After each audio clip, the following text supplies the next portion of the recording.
ഹജ്ജ് തീർത്ഥാടനത്തിന് തെരഞ്ഞെടുക്കപ്പെട്ടവർ പാസ്പോർട്ട് നേരത്തെ നൽകണമെന്ന തീരുമാനം പിൻവലിക്കണമെന്ന് പ്രവാസികൾ. പാസ്പോർട്ട് നൽകണമെങ്കിൽ മാസങ്ങളോളം ജോലിയിൽ നിന്ന് അവധിയെടുത്ത് നാട്ടിലേക്ക് വരേണ്ടിവരുമെന്നാണ് പ്രവാസികളുടെ ആശങ്ക. പാസ്പോർട്ട് വിവരങ്ങൾ നൽകാൻ ഓൺലൈൻ സംവിധാനം ഒരുക്കണമെന്നാണ് ആവശ്യം. ദുബായിൽ നിന്ന് അരുൺ പാറാട്ട് തയ്യാറാക്കിയ റിപ്പോർട്ടിലേക്ക്. കാലങ്ങളിൽ വിദേശത്ത് താമസിക്കുന്ന ഇന്ത്യക്കാർക്ക് വിദേശ രാജ്യങ്ങളിൽ നിന്നടക്കം ഹജ്ജിന് പോകാനുള്ള അവസരമുണ്ടായിരുന്നു. എന്നാൽ നിലവിൽ ഇന്ത്യൻ ഹജ്ജ് കോട്ടയിലൂടെയാണ് ഹജ്ജിനുള്ള യാത്ര സാധ്യമാകുന്നത്. ഇതിനായി അപേക്ഷ സമർപ്പിച്ച് തിരഞ്ഞെടുക്കപ്പെടുന്ന ആളുകൾക്ക് അപേക്ഷാ ഫീസും അതോടൊപ്പം തന്നെ പാസ്പോർട്ടും വളരെ നേരത്തെ തന്നെ സമർപ്പിക്കണം എന്നുള്ള ഈ തീരുമാനമാണ് ഇപ്പോൾ പ്രധാനമായും പ്രവാസികൾക്ക് വിലങ്ങുതടിയാകുന്നത്.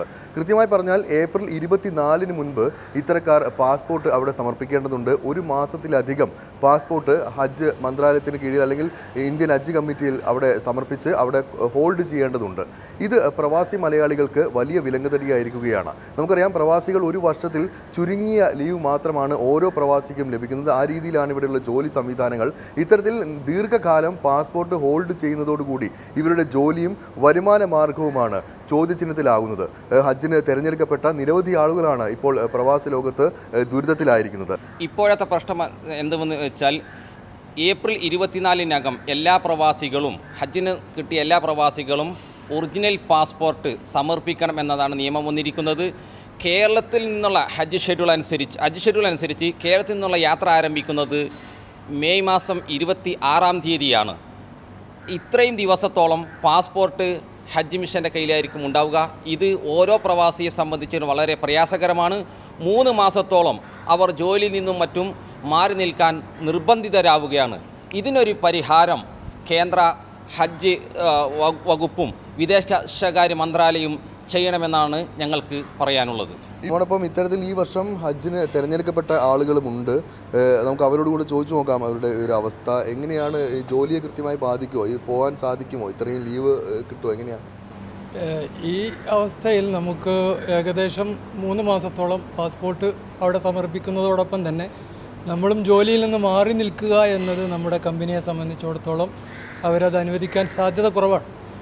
തത്വത്തിൽ നമ്മൾക്ക് ഈ നറുക്കെടുപ്പിൽ ഈ ഹജ്ജ് കോട്ടയിൽ നമുക്ക് പേര് വന്നിട്ടുണ്ടെങ്കിലും അതിൽ പോകാൻ പറ്റുമോ എന്നത് ആശങ്ക നിലനിൽക്കുകയാണ്. ഓൾറെഡി നമ്മൾ ആദ്യത്തെ ഗഡുവൊക്കെ അടച്ചിട്ടുണ്ട്.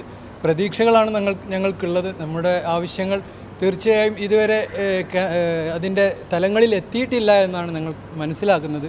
എത്തിക്കഴിഞ്ഞാൽ പ്രതീക്ഷകളാണ് ഞങ്ങൾക്കുള്ളത്. അത് പരിഹരിക്കപ്പെടുമെന്ന് പ്രതീക്ഷിക്കപ്പെടുന്നു. അല്ലാത്ത പക്ഷം പ്രശ്നം തന്നെയാണ്. ഇതിനൊരു പരിഹാരം എന്ത് ചെയ്യാൻ പറ്റുമെന്നാണ് നിങ്ങൾ കരുതുന്നത്?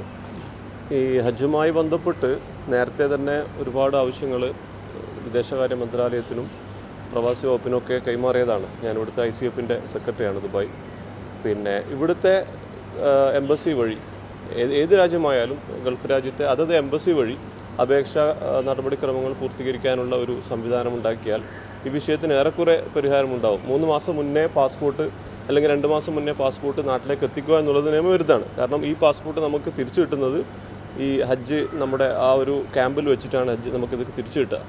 അത്രയും കാലം നേരത്തെ അയക്കാന്നുള്ളത് ഇമ്പോസിബിളാണ്. അപ്പോൾ ഇവിടുത്തെ അതത് എംബസി വഴി നടപടിക്രമങ്ങൾ പൂർത്തീകരിക്കാൻ കഴിഞ്ഞാൽ ഒരു ഏറെക്കുറെ വിഷയങ്ങൾ പരിഹരിക്കാൻ പറ്റും. തീർച്ചയായും ഏറെ കാലമുള്ള ഒരു ആഗ്രഹമാണ് ഹജ്ജ് കർമ്മങ്ങളിൽ പങ്കെടുക്കുക, ഹജ്ജ് ചെയ്യുക എന്നുള്ളത്. ഇത്തരത്തിൽ സാങ്കേതികപരമായ കാരണങ്ങളാൽ ഇത് നഷ്ടപ്പെടുമോ എന്നുള്ള ആശങ്കയിലാണ് ഇവിടെയുള്ള ഓരോരുത്തരും. ഓൺലൈൻ സംവിധാനത്തിലേക്ക് മാറ്റുകയോ അല്ലെങ്കിൽ യാത്രാ ഷെഡ്യൂൾ അനുസരിച്ച് പാസ്പോർട്ട് സമർപ്പിക്കാനുള്ള സംവിധാനം പ്രവാസികൾക്കെങ്കിലും ഒരുക്കി നൽകുകയോ ചെയ്യണമെന്നാണ് ഇവർ ഓരോരുത്തരും ആവശ്യപ്പെടുന്നത്. ദുബായിൽ നിന്നും ശരത് ചെറുകുന്നിനൊപ്പം അരുൺ പാറാട്ട്, 24.